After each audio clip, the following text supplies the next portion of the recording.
The Duke and Duchess of Sussex's biographer, Omid Scobie, wrote on Twitter that the couple has adopted one of the 4,000 beagles rescued from the Envigo breeding and research plant in Virginia.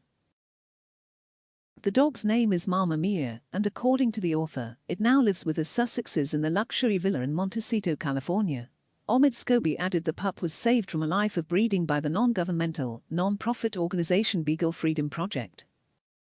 According to the Beagle Freedom Project, Mamma Mia, also known as Mia, spent her entire life in a cage at Envigo, being forced to breed litter after litter for laboratories. Now, she is finally free to be a dog, and her 8 sweet puppies will never have to set foot inside a lab, Beagle Freedom Project says on its website. The charity added, Mia is a senior who has had to endure pregnancies since she herself was a puppy. She will need medical care as she has arthritis and other health concerns including a mass under her chin.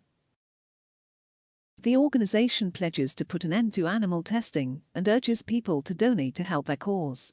7-year-old Mia and her puppy's release was captured in the below video published by the organization. Shannon Keith, an animal rights attorney with the Beagle Freedom Project, told the Los Angeles Times the Duchess of Sussex called her and said, "Hey Shannon, this is Meghan," initially leaving the attorney puzzled. Keith said, "She calls on my cell with no caller ID and says, 'Hey Shannon, this is Meghan.' We talk for 30 minutes, and I thought, is this Megan Fox?" The Duke and Duchess of Sussex then visited the charity, reportedly accompanied by 2 security guards. They played with Mia and said they wanted to adopt her instead of her puppies, who are more likely to find a new home. Keith said, "The Duchess is holding Mia and was like, 'We're adopting her.' She was like, 'No, we don't want a Christmas puppy. We want ones we can help who are older.'"